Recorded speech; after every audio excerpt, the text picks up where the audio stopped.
Okay, so we're going to talk flexible working.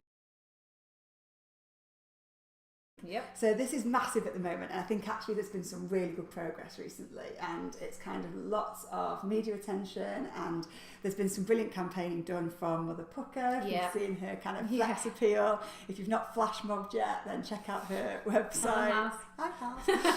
So yeah, definitely look at that. There's Timewise that are doing their Hire Me My Way campaign, which is brilliant, and Digital Mums doing Work That Works.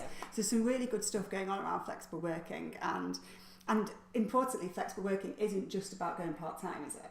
No, not at all. It can be reduced hours. It's anything really that altering your contract as it stands at that present time. So reduced hours, reduced days of work. So we know that this could make a massive difference, that we still live in this kind of archaic working practice of 9 to 5, long hours, like presenteeism, that you've got to be in the office. And we know that from an employer's perspective, so much improves from being open to flexibility around retention rates and culture and motivation, and also productivity, and so you save money. So we know that there's a massive benefits to employers. But the other angle I think that we're going to try and talk about today is how, as mothers and women, we can actually take those questions and ask the right questions to employers and make a case for it, and help employers to realise that there is huge potential in being more flexible. So I know in the Work That Works research, they found that 6 in 10 working mums still don't have access to flexible working despite the legal right to request it, and that 55% felt that they'd compromised their skills and experience to try and make it work. So does an employer have to offer flexible working? No, is the short answer. They don't. You can imagine in some sort of industry sectors that it may not be possible for them to offer flexible working. The ability to apply for flexible working is there for everyone, so everyone can apply. So even if my employer doesn't at the moment offer flexible working, I still have a legal right to apply for it. Of course, and that's the same for everybody, not just for mothers. Like we've said, anyone can apply. Because it's not just a motherhood issue.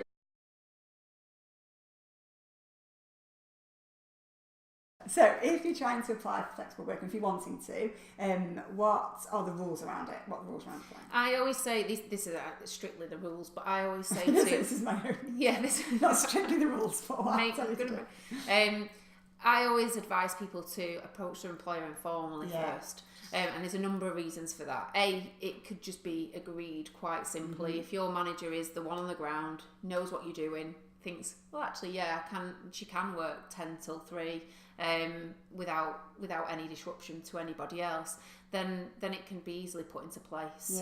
If that's going to be the case, and obviously you want something in writing to back that up. If you have a bit of a conversation first and they say, I'm all for it, you want that in writing, don't you? Yeah, you do, definitely, because what a flexible working request is, as I've said, is to alter your contract of employment. So you want certainty going forward that that's going to be the case. You don't want to book kids into a nursery based on the fact that you are going to be doing 10 till 3 and then all of a sudden say, oh no, that was just an informal discussion that we had, it wasn't set in stone.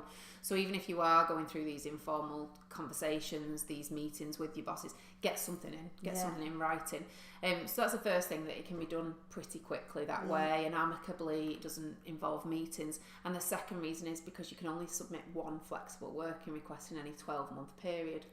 So if you go to your employer and submit this formal flexible working request, which we'll come on to in a minute, and then they say, no, that's not going to work, and then you think, oh, do you know what, I should have asked for this instead. You can't then make another formal request.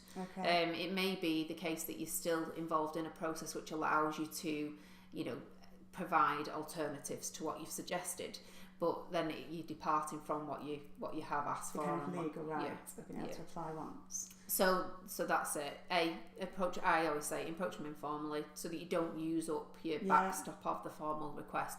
and because half the time they're happy to agree to it on that basis anyway. Yeah. And when we were talking about keeping touch days, that's another really good thing to use in order to support your request, isn't it? Yeah, because definitely. I know with mine, I went in and was able to chat to my line manager around what projects were coming up and what was going on, and I had a far greater insight into what was going on in the business, which meant that when I then did my flexible working request, which I actually ended up doing exactly that, I did it informally and didn't end up having to go through the process, which was brilliant. I was able to draw on lots of that, and some of the things that she'd said to me, I'd be a bit concerned about this or that, I could then almost answer. Counteract it. Within my definitely. If you know what's going on within the workplace, then it's easy enough for you to say, look, it's not going to have that much of an impact because this is the way that we can work around it, or this person can pick up the job because she's in on a Friday afternoon. What were we going to say about the rules then, or the I was just going to say, coming on to the formal flexible working request, there is a set procedure of things that you have to follow and certain things that you have to tick to make sure that it is a formal flexible working request, and this information is readily accessible to people. We'll put some links at the end. Even links to kind of some standard letters, obviously with the main things that should be in there, so we will provide some links for that sort of thing, but that's the first thing you need to do, get it in writing and get that in. You should then really be invited into a meeting to discuss it, and then it's all to do with an employer has to reply within a 3-month period, so they have to give you a decision on your request within a 3-month period. So what happens in between really is down to specific circumstances in terms of meetings, refusals. That there's 8 grounds on which an employer can turn down a flexible work. And knowing these is really useful when you're writing the request, isn't it? Because you're able to then go through each one and almost. Yeah, definitely. I would get them up so they can't arrange your workload amongst existing staff is one of them. Impact that it might have on customers and clients is another one. Again, like Helen said, if you've been in there, if you've done your kit days, then again you can use specific examples to back those sorts of things up. The cost of of employing other staff is often a reason that's used. If you only want to work Monday to Wednesday, we need someone in Thursday, Friday. We'd have to get someone in to do that job. So again, you can counteract that by saying, well, such a body is in Thursday, Friday. I can do their work here. They can do my work here. All about good communication, isn't it? And Massively, being really open to different alternatives, because I know I've heard examples of when somebody's gone in and not had the conversations, have applied for something quite specific that they wanted and had it refused, but have later had a conversation where they've worked something out. And often it just can be a bit of give and take to be able to find something that works. I always say to people, you have your ideal, your ideal that you put into your letter, but then always have a couple of options as well that you can work with. And if it's rejected, because a flexible working request can be rejected, can you appeal it? There's no formal right of appeal. Right. Many employers now have flexible working policies in place which do give a right of appeal, and I know ACAS suggests that there should be a right of appeal as well, and that again gives you the opportunity to suggest your backstop, or suggest other things that maybe you feel, I should have discussed that in the meeting with them, maybe that would have swung it. So even if there isn't a right of appeal, you can always write to them again. There's nothing to stop you writing to them again and just saying, right, you've considered that, you're saying it's not going to work for X, Y and Z reasons, but can I just put this to you?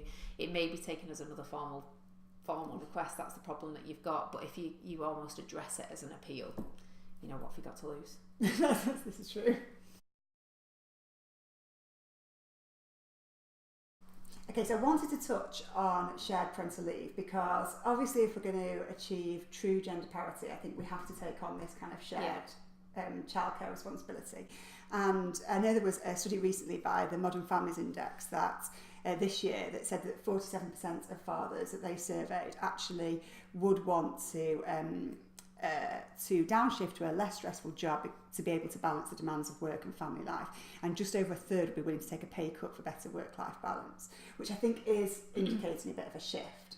So currently, I know my husband didn't take longer than the 2 weeks paternity leave because we literally couldn't afford it, and there's this kind of financial barrier. So tell me about parental leave, because it feels like fathers are now able to take longer off, but it's not quite as simple as that, is it? No, obviously fathers and partners have this right to 2 weeks paternity leave. So, but that is only paid at the standard rate other than if you've got a contractual right to be paid full pay.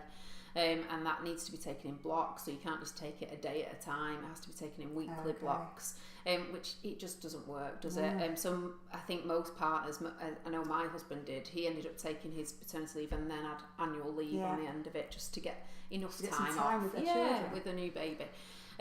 Shared parental leave, it hasn't had the uptake that they expected it to, and like 2%.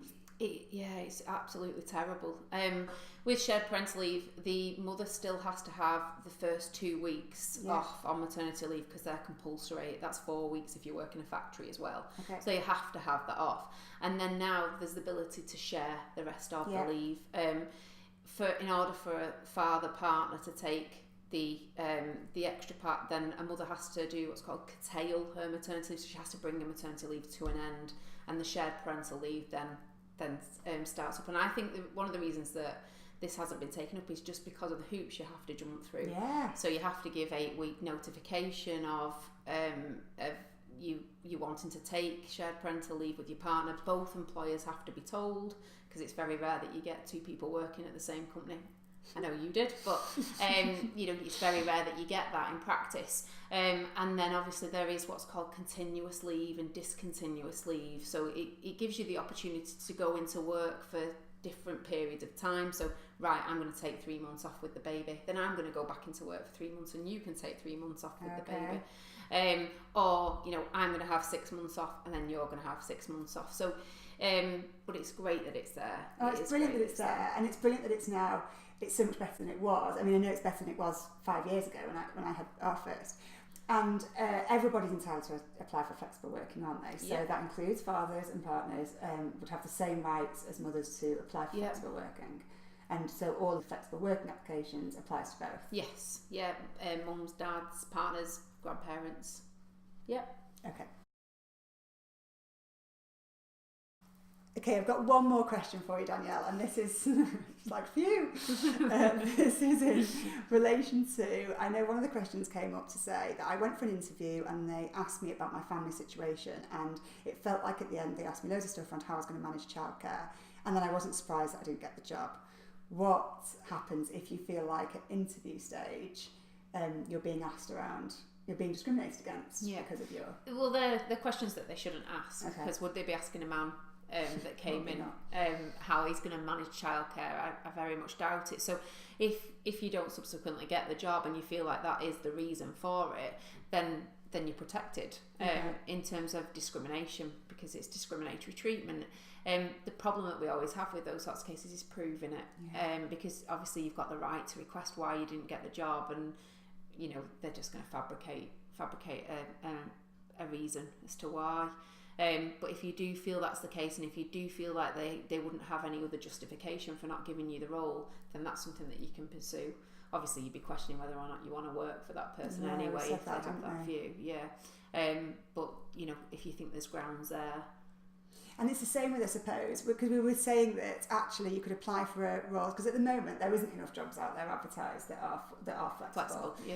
But you could apply for something that didn't feel flexible, and in the interview you talked to them about that. And there's nothing wrong with doing that, is there? No, not there's nothing wrong with going along and saying, would you be open to flexibility? And here's my case for it, and here's how I think it could work. Like that.